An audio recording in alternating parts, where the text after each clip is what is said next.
Okay. So if you see me looking distracted, I am also letting people into the room because I have yet to figure out the setting that will just let people come directly in. So, welcome to the Interlibrary Loan Roundtable. It's our August 2022 meeting, and we have a pretty full agenda today. So I am gonna get started right on time, or 1 minute late. Um, so that we do not just commandeer all of Wendy's time, I am actually going to start with Wendy's presentation about making the preferred lender list work for you, because as we recently learned, the preferred lender list is not automatically randomized by the system, which was not a thing that we knew before. And so she has been experimenting with her preferred lender list and has agreed to tell everyone how that's going. So I'm going to turn it over to you, Wendy. Hey, thank you. So as April said, that we had assumed previously that we were being randomized and found out we weren't. So I went into I had actually been playing with the idea for a while in my brain, thinking because it didn't feel like it was randomized. So I went ahead and I just reordered my list according to other libraries' Courier dates. So I just have one pickup during the week at Bent Northrop. We just have Wednesdays. And so I decided to start my list on Thursdays. So right up until Wednesdays, um, yeah, I can't even think right now. Sorry. Um, so that if by any chance I ordered something on a Wednesday and it might get into a box on Thursday, then maybe I would have it on the Wednesday. So what I did is I did on Thursdays, people who had Thursday courier dates went into my list initially, and then of course the Fridays and the not Saturdays, but yeah, and so forth. Then I thought about it and I said, well, wait a minute, those libraries that have um, pickups more often should be at the top of the list. So I went everybody that had a Thursday the pickup but had multiple stops went at the top of my list. And then so on and so forth down through the week. And what resulted was I started getting my books either the next week or the following week pretty consistently. And that was pretty awesome because we had been getting them no less than 2 weeks, typically 3 weeks, and possibly 4 weeks. So that was like the big revelation was if we were to just reorder that lender list in a way that that gives libraries time to respond and get it into their next courier. It's pretty awesome. I'm very happy about it. Anyhow, we also found there were some libraries that the reason that they were out 3 weeks were more likely they were getting the request right away and addressing it right away, but marking it like they had just shipped it the next day as opposed to the day that they actually ship out. So for instance, if I would put out a thing on the 16th, they would say they sent it out on the 18th, but their courier day wasn't for another week. So those were the things that were holding them up. So if we just make sure that we keep an eye on our dates and changing those when we make the when we tell them yes we're going to ship it, but it's not going to go out until the 24th. That way we can look at the thing and say, oh, yeah, that just shipped on the 24th. So I don't expect to hear for, another week kind of thing. Um, and what else did we discover? Was that it? I know you said it had cut down a lot on the turnaround time. Well, the turnaround time is amazing. Yeah. And we had talked about trying another experiment where we take into account Oh, the yes. days that requests are processed. So I need to get that data so we can continue experimenting and seeing if we add that in to our formula, if that will increase the response time even more. Right. Because Or as we know, improve. Bent Northrop, we're just two people. And right now, I'm the only one that's responding to the outgoing, the lending side, because we're still in our transition and getting our feet under us with our new wonderful director. And we're just like, I'm there 4 days out of the week. So I would only be processing those 4 days. Some libraries, of course, only have one person, and maybe they're only processing one day. So in the participant record, if you go in, and you can actually mark what days you actually process. That way, we can if we have that information to take a look, we can say, oh, this person only processes, this library only processes one day a week. We want to put them lower on the list, as to not overcome them with requests, but also to give them an opportunity to actually respond. And the other libraries may have more of an opportunity to get to that. Except in the case where those smaller libraries have the title that, you know, that nobody else has. All right. Thank you, Wendy, and thank you for experimenting with this. Absolutely. And Betsy has a question. Hi. Okay. Thank you so much, Wendy. This is so helpful. And I'm the one person at our library who processes ILL, and my schedule fluctuates over the course of the year because we're a homeschooling family. And so during the summer, I'm doing ILL 4 days a week. In the fall, it may be down to 1 or possibly 2 days a week. And so, like, I think I'm really always feeling nervous, guilty, and aware of the ILL needs, trying to fill them as much as I can, checking every day from home, but only being present at the library, for this discrete amount of time. But I do think, and maybe this is a super subjective question that will have more than one answer, but there's this balance between wanting to fill every request, right, that you receive somehow, wanting to find everything that your patron wants, no matter how arcane and rare, right? But then there's also, I think, a sort of pressure, and I don't mean this in the negative, like an expectation pressure on the part of the director and the board that our ILL numbers stay up. Yeah. So I'm a little bit worried that if Bradford gets put at the bottom of the list because we only process 1 day a week, that the numbers will take a dive. Though obviously, for transparency and accuracy, if I'm only processing 1 day a week, I should declare that. But that doesn't count the times that I divert myself from the grocery store to go in when the library's closed and pull that one title, right? Right. Well, I think that all of us here can relate to your need to do that.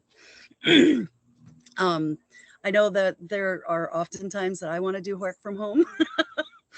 We shouldn't, right? We shouldn't. That's not what we shouldn't do that.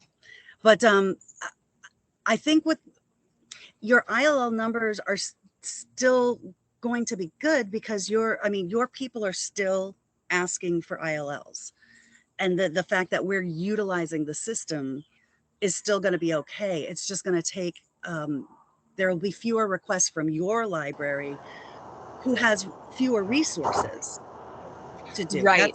That's the kind of the way I look at it.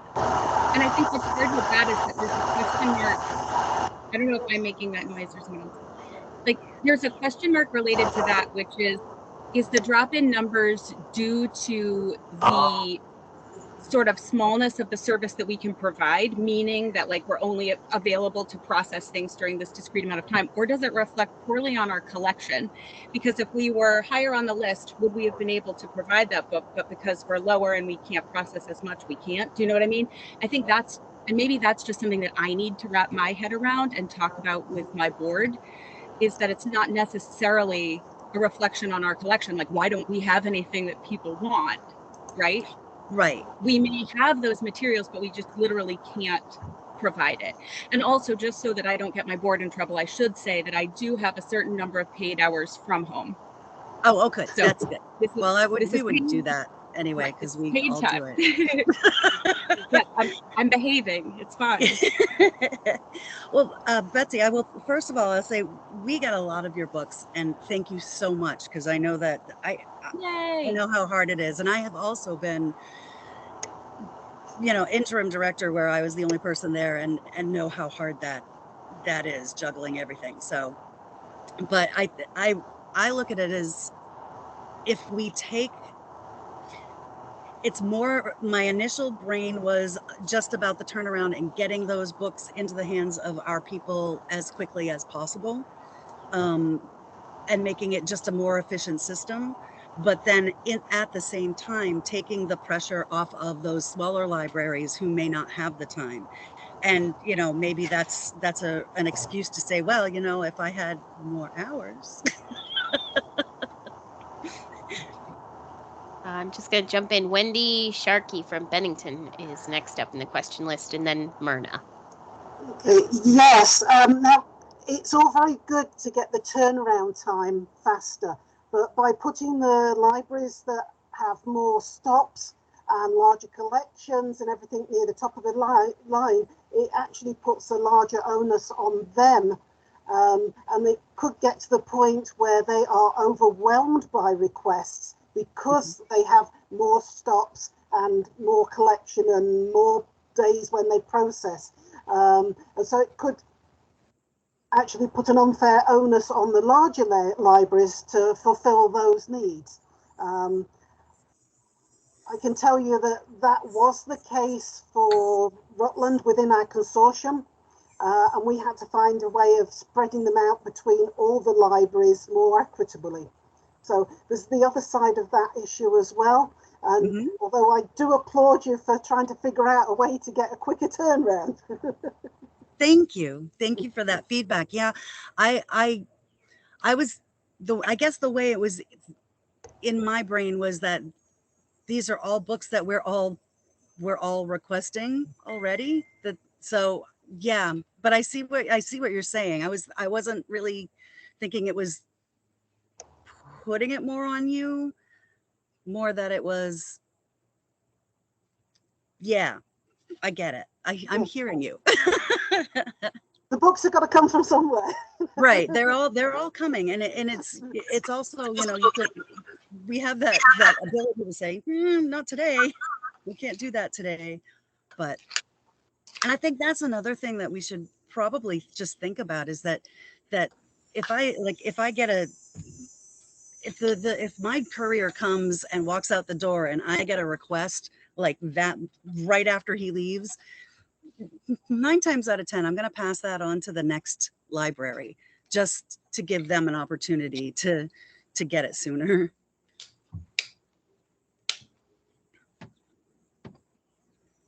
All right, Myrna. Okay, so I'm kind of new at all this. I'm not quite understanding, why is there a pressure on keeping the numbers up on ILL? It is a carrier service that we pay for, right? So why is it's important to respond and get book circulation, but I never thought of it. It never entered my mind that number has to be up. Is there something, should I be concerned? I don't know about this. I honestly don't know that we need, personally, I'm the assistant, so I don't know that we need to have those ILL numbers up. I think it's great to have them up to see that, to justify our the cost of the ILLs and the usage of the Courier system. But aside from that, I think that, I mean, for us, I don't know that there's much pressure on us to keep those numbers up. I would need to ask, you know, I'd need to bring that to my director's attention and ask her. Yeah, I am the director of the small library and the Yeah. only person there. So to me, it's like I see it as car insurance. You need car insurance. You have to get it. It doesn't matter what it costs you. So we want to be part of a network that our patrons could access books. Then we have to Right. pay the cost. And so I guess the thought of having to keep track of how many books, I mean, we do have to keep track, which is another other question I Right. have for now. But I never saw it as the pressure that I must have the numbers up or something. And I do not quite, I guess I sort of understand why you would want to sort out. No, I don't understand why you want to sort out. I mean, when I put a request, it just shows you who has the book, right? Right. The book comes when the book comes. I don't know. But anyways, that's my comment. And just because I don't know much about the system yet. Thank Yeah, you. well, I think that for us, it's more about just that turnaround and getting the books into the hands in a reasonable time frame. Once upon a time, I was able to say to my patron, it will be here next week. And if it's not next week, the following week.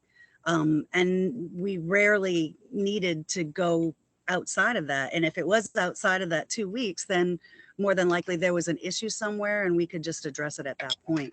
And then something happened and something's changed and we were getting books pretty consistently 2 and 3 weeks out, sometimes 4. We had books that were, you know, ended up in the ether and never to be seen again. And I know that sometimes that still happens, but not as often as it used to happen.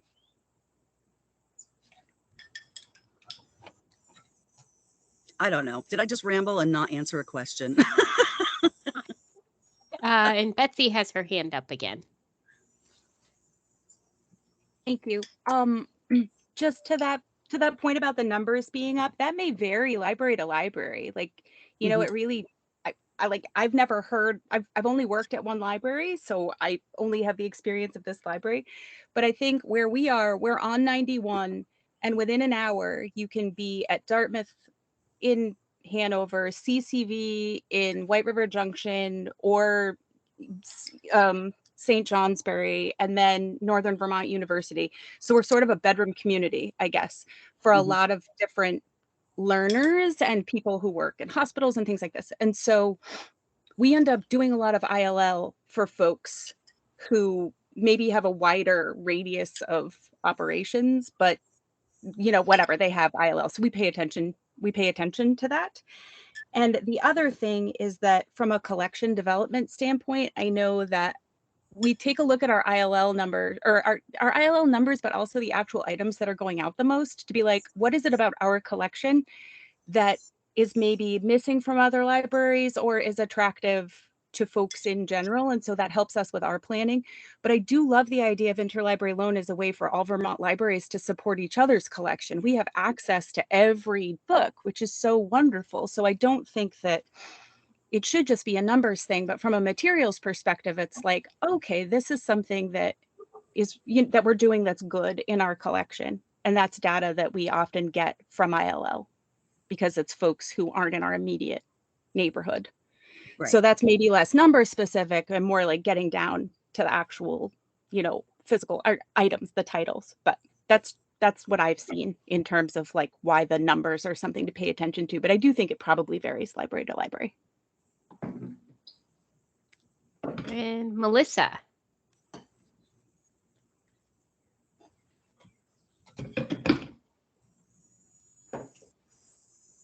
Are you there, Melissa? You're muted. Here I am. Good morning, everyone. I'm showing up as guest, and for those who don't know me, I'm the director of the Morrill Memorial Library in Stratford, Vermont. We're a small one-person library, open 20 hours a week. And I have a few volunteers that help me, but mostly it's a one-person show there.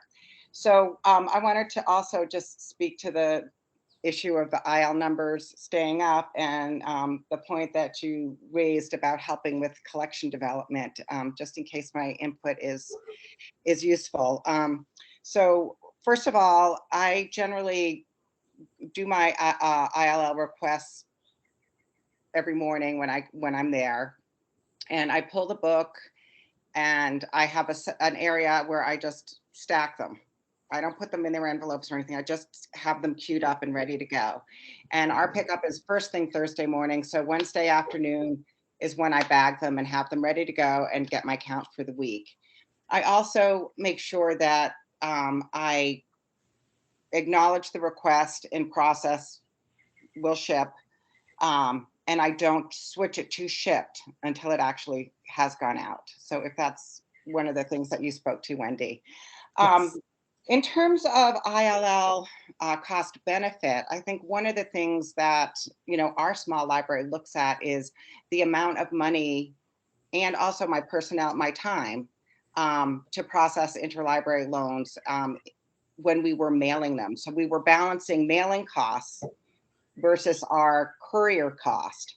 But it's not just the cost of the postage, it's the cost of the materials, and it's the cost of my time to pack up each book. And that takes so much more time than slipping it in the pocket. So in terms of ILL numbers staying up or down, I think why that might matter to a board would be the financial aspect of, are you saving money by doing this, and looking at those different factors. So I don't know if that's helpful or not. The other thing that I just have issues with on the, when I'm doing requests, is sometimes I'll put a request in, I'll request from a specific library, but the book will come from somewhere else. Is there a logarithm in the autographics that may direct it to a different library? Is that something that might be part of the issue? So the way the requests in Clover work is you can search specific catalogs, but when you hit the request button, it automatically builds a new lender list based on the ISBN. So it will add every library that owns that edition. So is there a way to limit that number so that you can, talking about, well, I know this library, I'm making this request Monday. I know this library processes their request on Wednesday. There's a really good chance I'll get it next Thursday. Is there a way to limit it? You just go in and uncheck all the other? So the strategies are to use your preferred lender list to make sure they're moved up. As Adrian just mentioned, you can use blank ILL and put their code in. My preferred strategy is actually to use multi-copy request, and then you can see the lender list build, and then you can take out other libraries. Okay. So it does involve knowing their Clover code.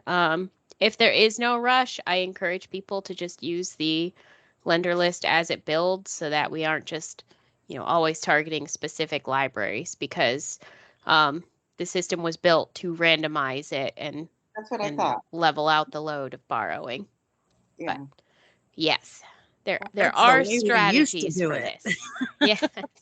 Yeah. That's how we used to. We used to, we would see who was, so we could actually, but it was such a process to get a book actually requested back then.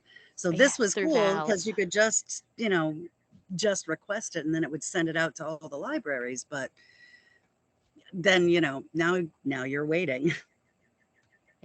We do also have more catalogs linked in than the previous system ever did. True. So you are requesting from more libraries than ever now. So I still see 3 hands up. Myrna, Betsy, and Melissa. Does anyone have follow-up questions? I'm all set because thanks. Okay. And I'm going to check the chat. And Adrian pointed out that you can mark an item shipped and choose the date that it's actually shipping. So you can set it as a date in the future. And yeah, blank ILL is one solution to target a specific library.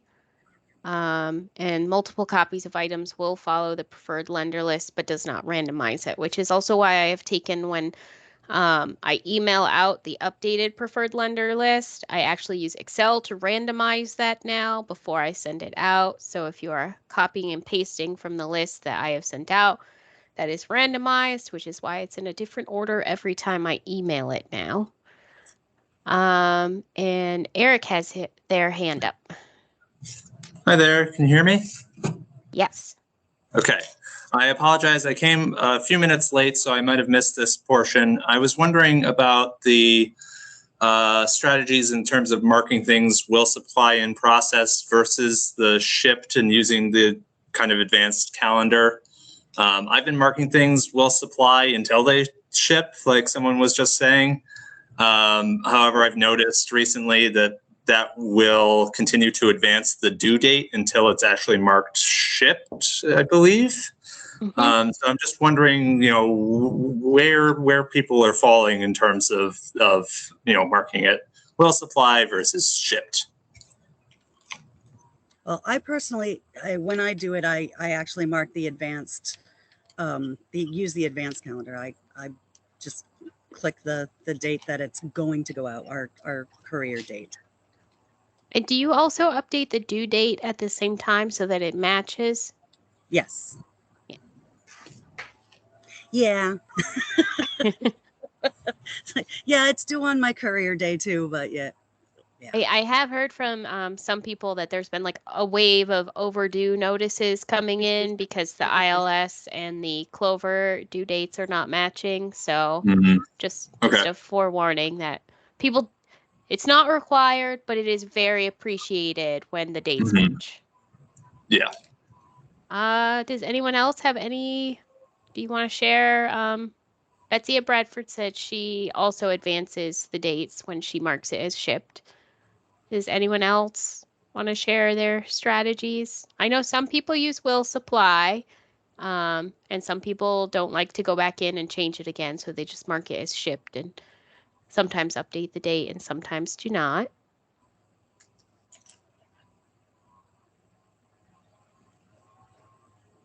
Does anyone else want to share what they do?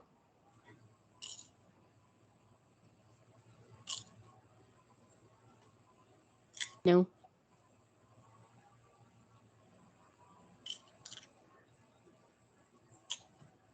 And Tenzin asked, how can you change dates in Clover when you're renewing? When you click on the detail view, you can actually choose the due date and then approve the renewal. And Adrian also mentioned that they customize their preferred lender list as well, and they always include college libraries. And she asked, should she occasionally mix it up? I think if it's working, then it's working. So, Tracy has her hand up. Oh, Tracy, you're muted. Hi. So I do train the volunteers. I have 2 volunteers. I'm so lucky, although one just went to Europe for most of the rest. I don't know how many weeks, but anyway, I train them to advance the date, do an advanced ship date, and etc. And often I get the but it's so fast. If you have this list of like 14 ILLs going out, and if you can just up at the top mark it shipped and do the whole thing, it's so much faster than going into every individual one. Is there a way that I don't know about where you can also assign a blanket ship date to the whole list? And if not, is that something that could possibly be added?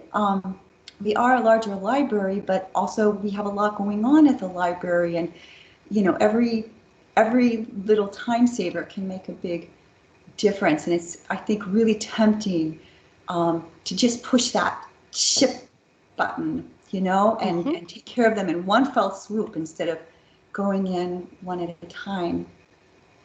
So there is currently not a way to do that, but I can put it on the enhancements list. Okay, thank you. Yes. With a default ship date of your courier date. No. Yes. And Tenzin asked if I can show that on the screen in Clover when I have time. I don't think I actually have any in renewal right now, but I would be happy to make a video of that and share it.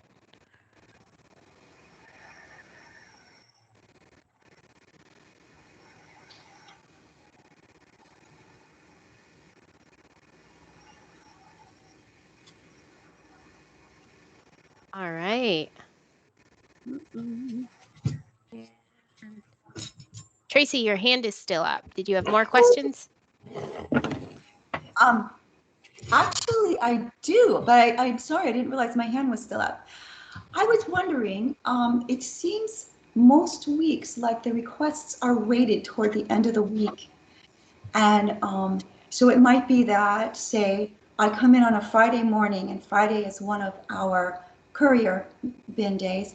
And there might be, I don't know, excuse me, 12 requests waiting. And then throughout Friday, before the courier gets there, I might get another 6.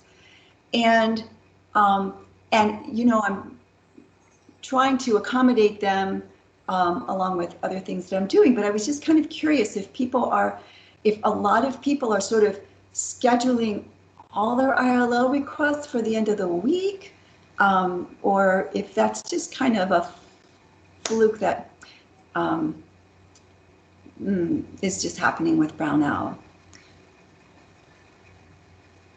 I'm only requesting ILLs on the days that I am there. So there are only 4 days out of the week that I will do that.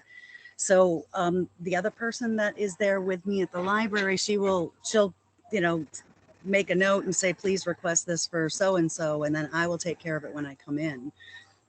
So perhaps that's, and I can only speak to, obviously, to my library, but Yeah. sometimes that'll be a Saturday, sometimes it'll be a Tuesday. It really depends.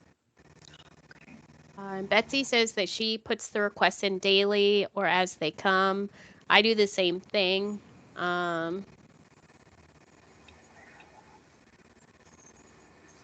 Yes. Wendy Sharkey. Yeah, here I trained all the staff to do ILLs so that they're done on a daily basis, and they're usually done twice a day, both as they come in from our patrons and as they come in from other libraries. So we're sort of like spreading them out to everybody. I wrote up some cheat sheets so they know how to do the basic things, and they're good to go. It also means that I don't have to do it all the time. So win-win. Tammy in Springfield also says she deals with them daily. Tenzin processes them on the day of the courier pickup. So I think it just depends on the library, but it seems like for some reason they're just hitting you on Friday, and I'm not sure why.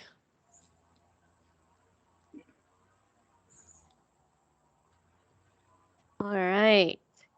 Eric says they monitor them daily as well. And Jen says they make requests only on Sundays.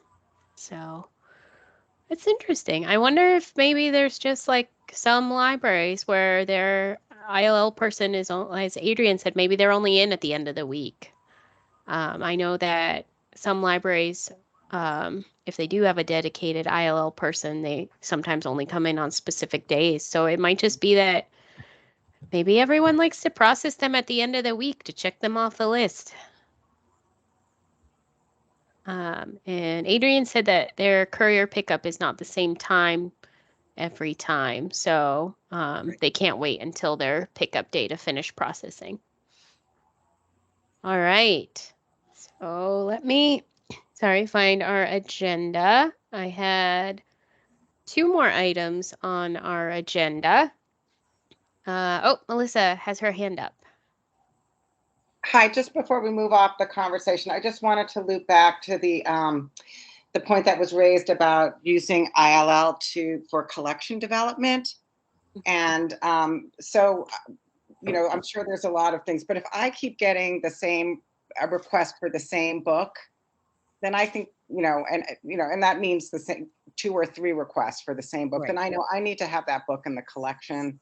And so I will purchase it. A couple of examples are, we didn't have a copy of The Body Keeps Score in our collection, but it kept getting requested. So I finally just bought a copy for the collection.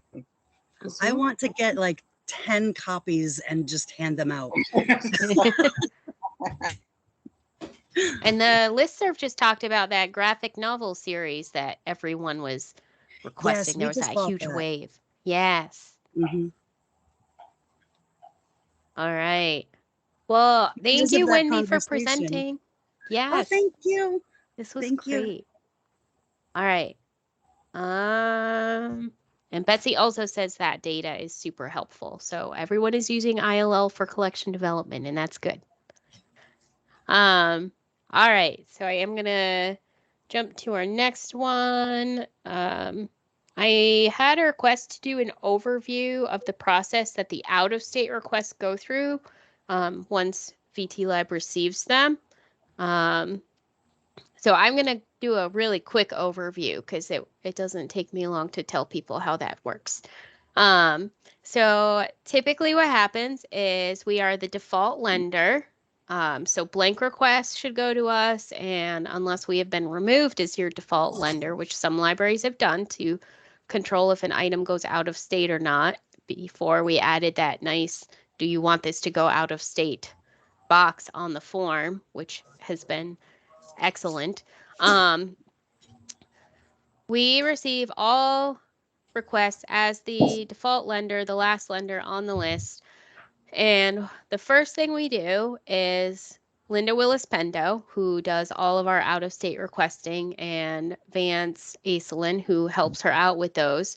The first step is we look, does it say, do you want to request this from out of state or not? And if it says no, then we'll confirm in Clover if anyone else in state owns it and maybe a different edition, so they didn't get added to the lender list. And so if Linda finds another library that owns it, she will put in the notes, you know, try finding the record from this library and request again. And she marks it as will not supply. The other option is she receives it. It says, yes, we want to request it from out of state. She will still check Clover to make sure there are no available copies in state that were maybe missed by the system. If there is a copy or a lot of copies in state, she will put in the notes, there are still other copies in state. Try the in-state record, and she'll mark it as will not supply. If you think you get those messages in error, definitely just reach out to us, because we also have the ability to bounce it right back to us for out-of-state requesting if maybe it's, you know, one that was available when she checked but isn't now, or if you have any questions at all, definitely just reach out. If it is not available in state and it is marked as yes, we want to request this from out of state, Linda moves over to our OCLC WorldShare ILL account, and she will look up the item and check all the free lenders first. So typically there are a lot of free lenders. And so she will add them to the lender list, and she does the really nice step where she checks those catalogs to see if it's available at those libraries and builds a lender list specifically of libraries where that is available.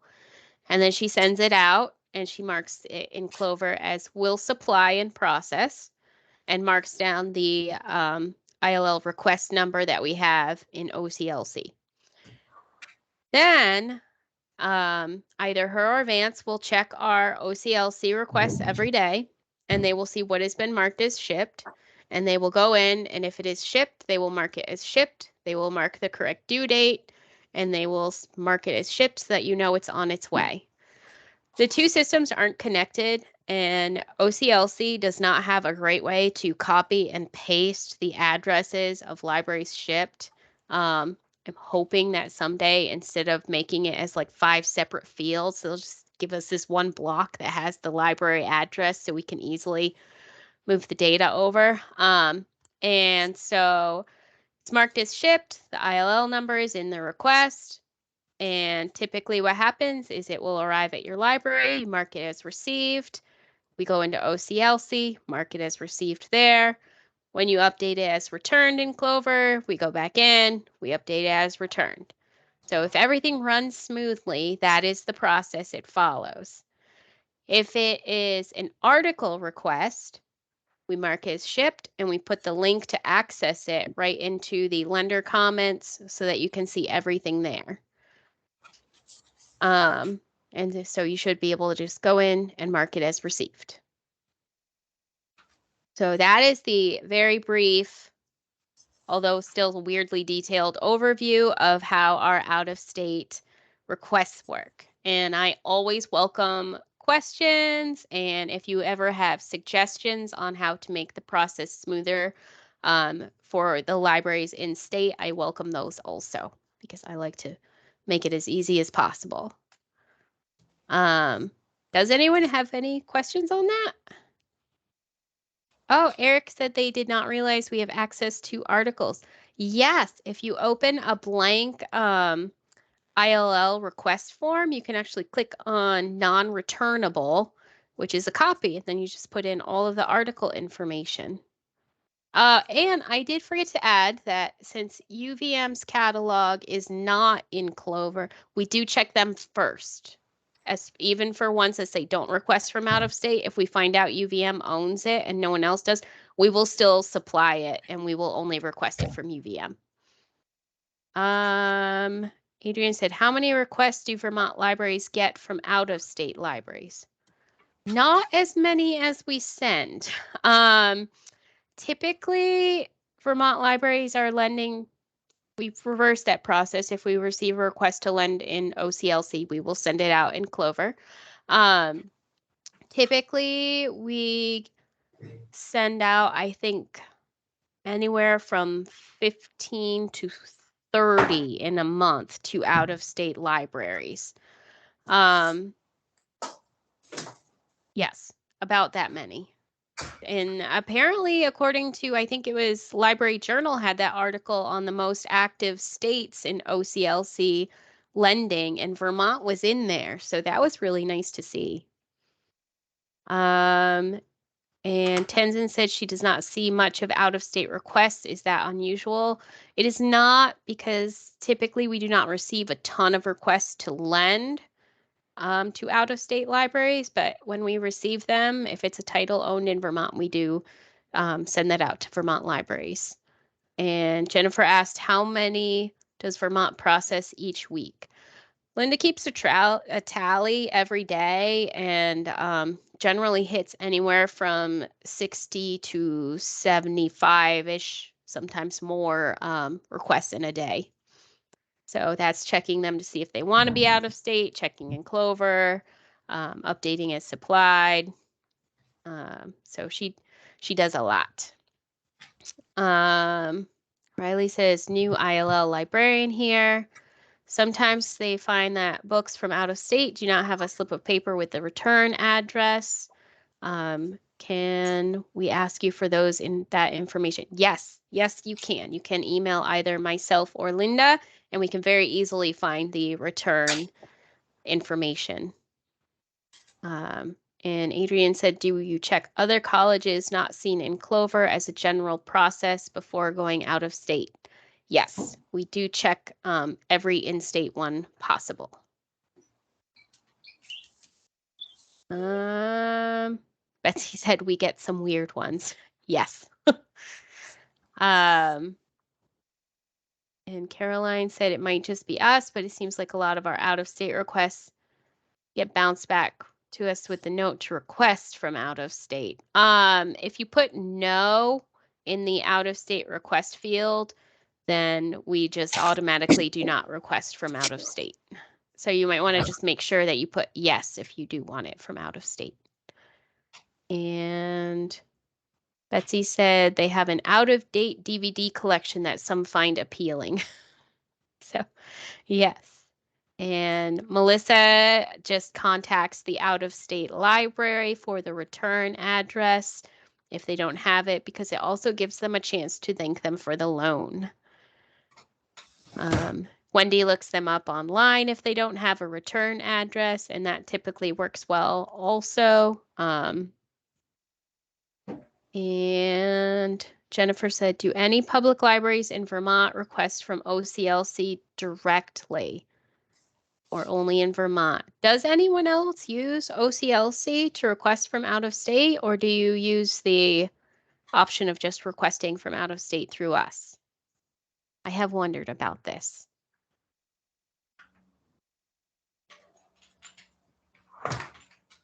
I know that the academic libraries have their own OCLC accounts. Melissa, you have your hand up. Hi, yeah, thank you. Sometimes, well, I had two questions. You had mentioned that there are OCLC libraries that charge. Yes. Do they are they like asking for the shipping reimbursement? They typically ask for a flat fee, and it's anywhere from $5 to $40, depending on the Wow. library that processes. Uh, Yes.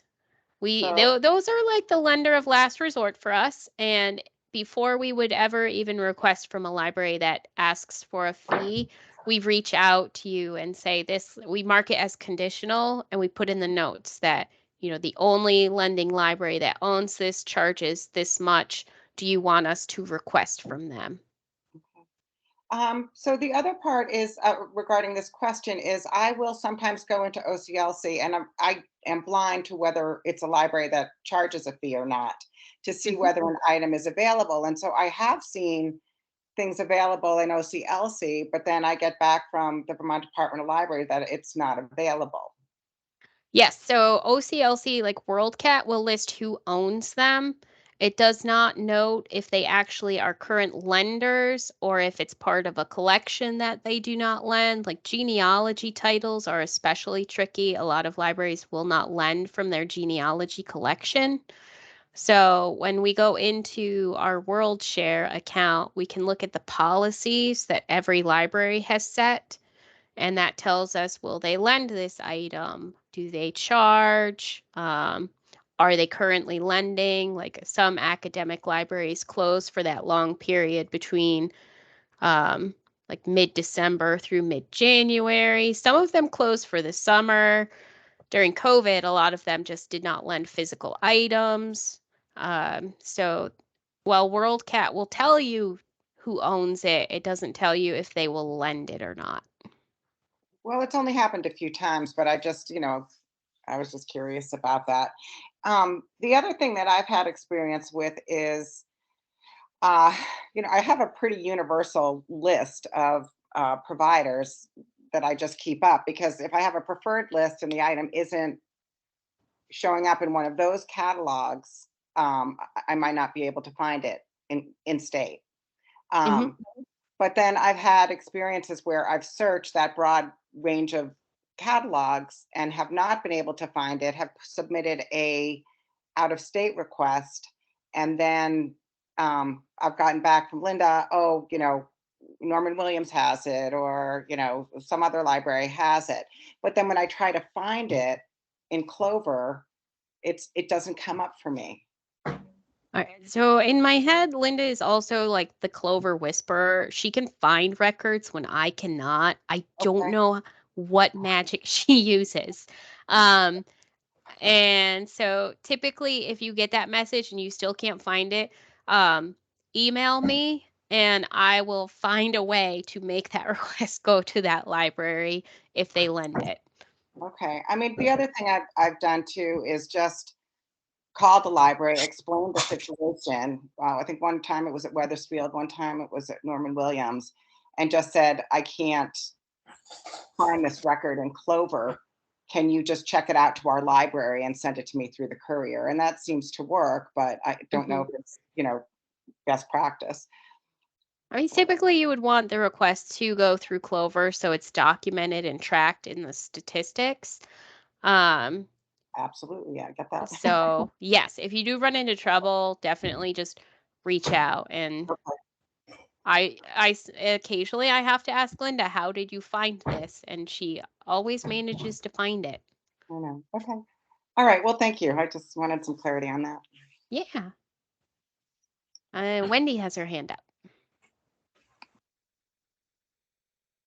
Hand down. Okay. I forgot to unmute myself. I've also had this situation before, and I've emailed April about it, and I don't know what the deal is with Clover, but it seems like with you can, if you look for the title, typically what I do is I look for the title, then I look for the vocal libraries to narrow it down. And I will have looked in my catalog and know that there are a bunch of books out there, but vocal won't show up. And I have found that when that happens, I back out and I put in the author, and I search it by the author only. And of course, if the author is prolific, all of their books are going to come up. However, at that point, you can click your vocal libraries, and even lower down in the filter, you can actually pick the title, if there are still, a billion books there to choose from. But I have found that there are times when you go in to look by the title, it's not going to be there the way that you expect it to be there. And I always have to push that add to results every Yes. single time. And they added that button in partially. I don't know how many people remember when Clover first launched and it had that flickering screen with the search results. That was the most terrible thing ever. They added that so that after, I think it's 5 seconds, the search results screen just populates with the results it has. You have to wait for it to finish the searching and then click the add to results to get all of the results to show.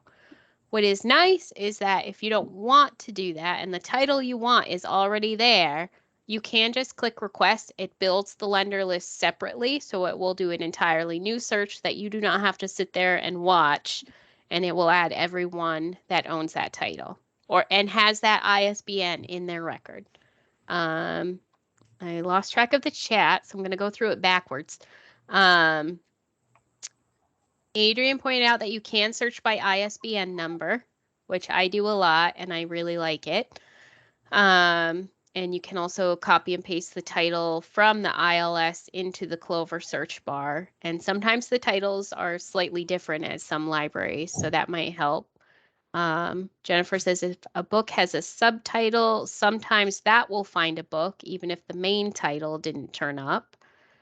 And Betsy said if she finds something in Koha but not in Clover, she usually tries searching in all possible ways, author, title, ISBN, or she does a blank request to the library by title, so it generates the ILL record. Okay, and the other comments are relating to out-of-state processing. Tenzin says usually the patron doesn't want to borrow from a library that charges. Tammy looks up their address online. Adrian reuses the library's envelope so that it can be returned in the same packaging it came in. And Elizabeth said, who is from an academic library, said they do use OCLC for out of state. And it looks like for public libraries, everyone is chiming in saying that they request out of state through us. So that works. And a lot of people save the packaging for out of state requests. Okay, and Betsy has added that accents often show up in different ways in Clover, so it is worth more searching. And I agree with that. That is a known problem, and they are continuously working on ways to get their system to recognize accents better. It is particularly problematic in author names. They just don't display the same way consistently. And Tenzin asks, is there any way in Clover you can have groups like Vocal to choose for requests in the future. I would just add them to your preferred lender list so that it ranks higher. But typically you would also want to just stick with the preferred lender list was developed to help Courier libraries request from other Courier libraries. But you can use it in any way you want to customize it. But I do recommend sticking with the Courier libraries. And for those who are not on the Courier, you can use it so that you can put in libraries that are geographically close to you, so that if you do receive something by mail, it will ideally come from a library that is closer and hopefully does not get stuck in the USPS system somewhere. I did once joyfully watch the tracking number for a month bounce back and forth between Connecticut and Massachusetts, and they just kept sending it back and forth. And then eventually it showed up at the library 2 weeks past its due date. And I still have no idea what it was doing, but it got to the point where you're like, well, I'm just going to go with this and watch it go back and forth and see what happens. All right. And Tenzin missed the demo for the preferred lending list. I did record the meeting, so I can share out Wendy's presentation about that. All right. So the next item on the agenda, are there any other questions about out of state? There's going to be more time for any kind of questions at the end as well. All right, I did have someone email in and asked if other libraries would share their policies on providing ILL services to non-residents. I think it's for tourist towns, that would be especially impactful. I am also just interested in ILL policies in general. I've heard that there are some libraries that require people to be a patron in good standing for a specific amount of time before they're allowed to even request an interlibrary loan. One I heard made them be a patron in good standing for 6 months before they could request interlibrary loans. So I was wondering if that is typical at other libraries, and then also who has policies on providing services to non-ILL or non-residents.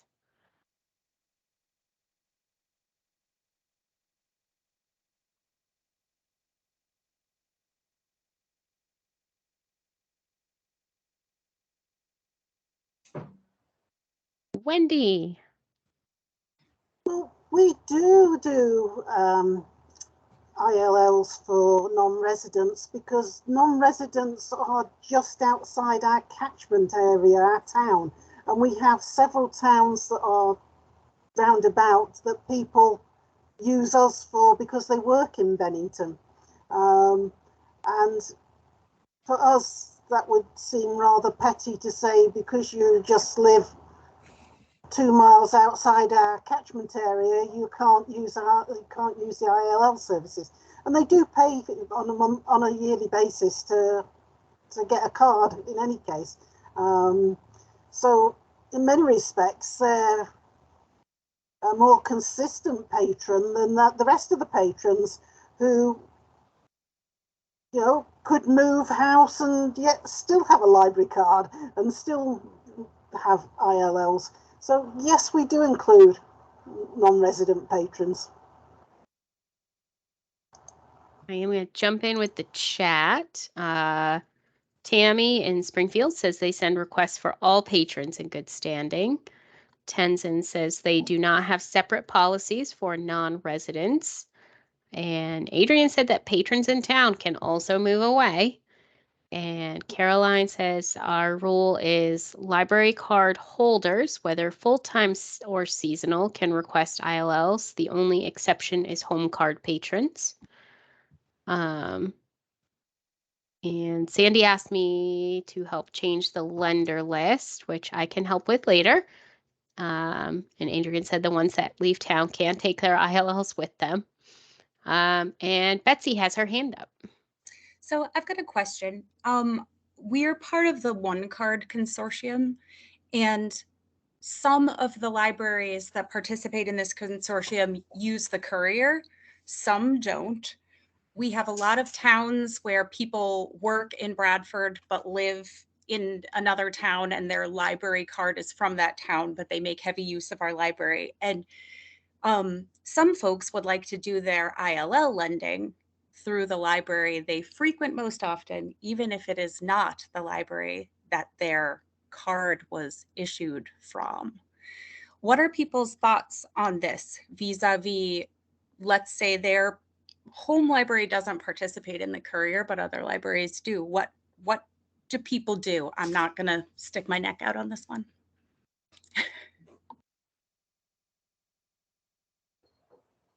I mean, I think I know the official answer. I think that I'm just more interested to know if this has come up with other people and if there's like a clear strategy in communicating.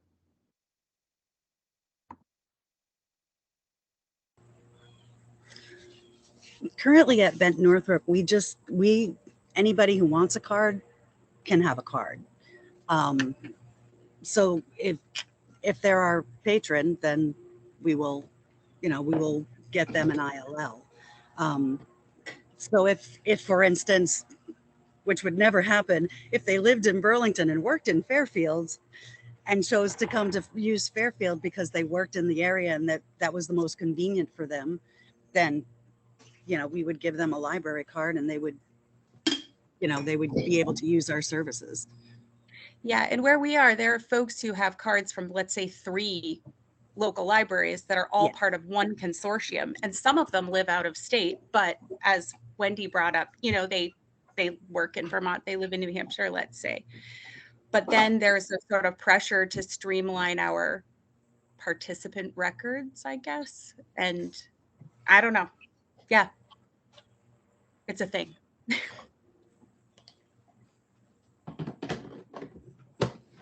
Melissa. Can I jump in?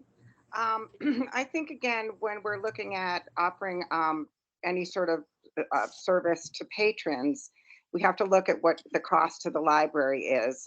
I think that any in-state courier sharing is, we're paying the flat fee, so that's not an issue. I think where you get into a problem with, somebody who's outside the town and the tax base is if you're doing an out-of-state interlibrary loan, because then you're going to be charged a mailing cost to return the item. And so, but before we were on the Courier, if people were requesting interlibrary loans, whether it was in state or out of state, we would ask them, we would let them know that there's an expense associated with it, and if they wanted to make a contribution towards it. So, so my take on it is if it costs the library something, then perhaps ask them to, cover the mailing cost or something. My 2 cents. I am just going to jump in with comments from the chat. Adrian is wondering if everyone charges for the non-residents. They charge a yearly fee of $15 for a library card. And also points out that the Courier is lower price per unit sent versus mail costs. And Betsy said this all makes good sense and seems like good info for a policy. And they do not charge anyone for a card. I did also want to point out that if you are on the Courier, you cannot actually ask people specifically to donate to interlibrary loan costs. It's in the Courier service agreement. You can ask for donations to the library, and if you are doing a fundraiser, you can say, we will put these towards our interlibrary loan costs, but you cannot specifically charge for them. Donations are fine, but charging is not. And so many chats. Brattleboro residents and businesses can get cards for free. They issue out-of-town cards for free, and all card holders can use ILL. Eric says they are not currently charging non-residents fees. Eric's at Heartland. Tammy in Springfield says they charge for non-residents. Wendy at Benton Northrop, they do not charge a non-resident fee.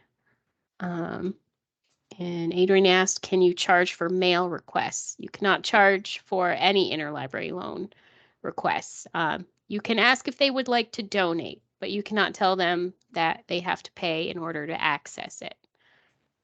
And she also asked, or collect fines for late returns, which they don't actually have fines for late items, just if lost or damaged. Yes, you can charge for lost and damaged items. We also do that. We take it on a case-by-case basis. Wendy Sharkey in Bennington says they charge $19 for their out-of-state or out-of non-resident card. And Adrienne asked, but not fines. I think you can pass along overdue fees to your patrons, even for interlibrary loan. I think that you would handle fines and fees like any other item. It's just you can't charge for shipping costs because that's basically charging to access the service. All right, back to the hands that are up. Betsy at Bradford has her hand up. No, I don't. Oh, hand is down. Melissa. I don't either. I just have to pop it Okay. down. And Shauna or Shayna? I'm going to pronounce it wrong. It's Shayna. Shayna.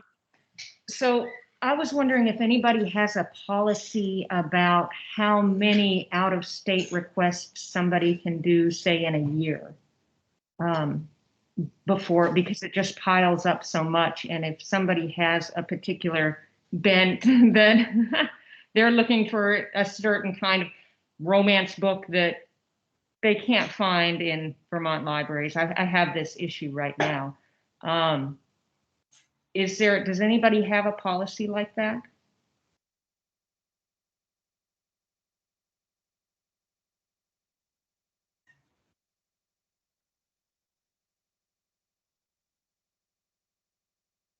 Tenzin says that they just limit ILL requests to 5 items per day.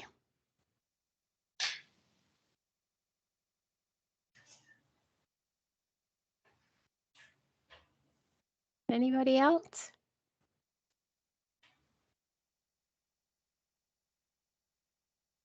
Brooks limits to 5 a week. And is that specifically all ILLs, or is it only out of state, or do you just bundle them all together and it all counts as an interlibrary loan? Adrian says 4 requests a month, and Tenzin says they limit to 3. Yes, sorry, Tammy said limits to 5, not Tenzin. And it sounds like everyone just puts them all together. It's all ILLs. It's not out of state, separated from in-state. Okay. Riley says they limit to 3 at a time, and then they hold on to other requests until books are returned. So that if you want to poll a larger group, you can also email the ILL listserv and see if there is anyone that treats the out-of-state count as separate from the in-state. Yeah, thank you. Yeah.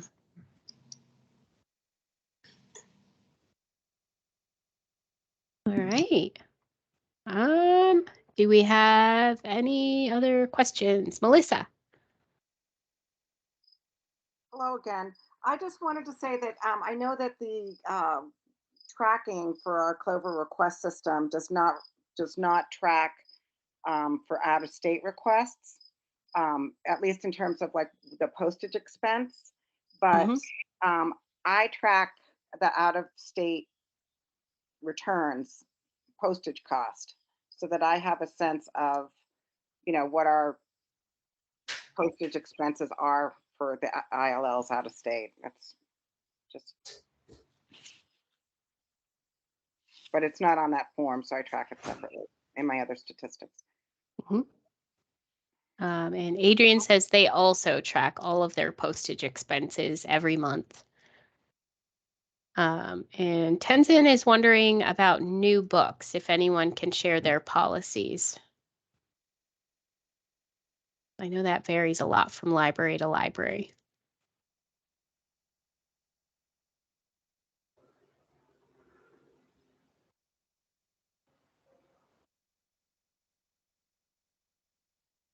And Adrian said that some libraries request very new books. I mean, we lend our books as soon as they arrive. So Eric says that if it's on the shelf, they will lend it.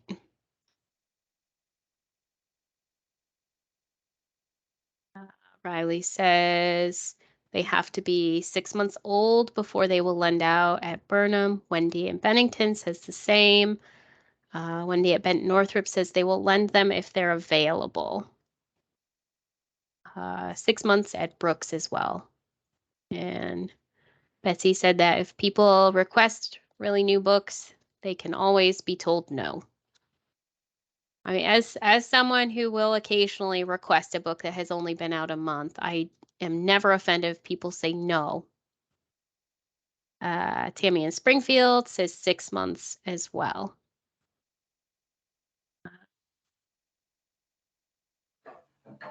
Yeah, and Adrian says the 6 month mark for them, if it is on their shelf, they will consider it on a case-by-case basis. And West Hartford will often allow them depending on popularity and after their holds list has been filled. And Melissa will send, but will not provide a renewal. Oh, Tenzin said that they've recently had problems where they would send out a new book and then all of a sudden have a lot of hold requests. Myrna asked, how many times can a library not supply when it is a book that needs to be mailed and not in the courier system? I think if you are running into trouble getting items mailed to you, reach out to me, please, because everyone should be lending if it needs to be mailed. And Wendy at Bent Northrop says that she always tells her patron they may not be able to get it because it's new, but we will ask. And Vernon is also 6 months. Cataloging is set as new and those books don't enter the available pool. So it looks like 6 months is a pretty solid standard and that it does not hurt to ask, but you may not be able to get the new book for your patron. And Riley says their director would rather purchase the book instead of ILLing if it's been less than 6 months.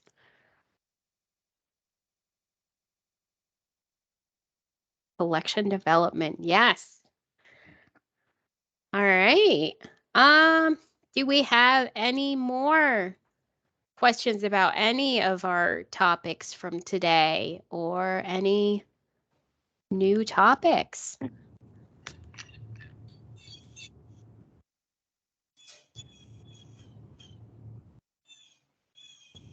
You've all been excellent at participating today. It's made the meeting really good. Thank you. Okay. Oh, Betsy. I just wanted to say one thing, which is that every week I feel like I learn something new about ILL and or I have a delightful conversation with another librarian. So I love being an ILL librarian, and I think that I don't know, it's a special thing and I love it. And I just want to say thank you to everybody for being so helpful. Great, thank you. I also love chatting with the ILL librarians, which is partly why I have this group. Okay. Adrian said she also learns a lot. And also says that if an item is near 6 months, like 5 months on the shelf and not lending, they might lend it. It's not a hard deadline. So it sounds like a lot of places will do it on a case-by-case basis. All right. Well, I guess I will give everyone 45 minutes of their day back. And Tenzin says, same here, learning new things and hoping they can have another training on Clover. I think it is about that time that I can do another webinar. So I will check this CE calendar and plan a webinar. And if anyone ever needs training, just also reach out to me, because there are some libraries where I've done a training with the staff on Teams, and I am always happy to do that. All right. Thank you, everyone.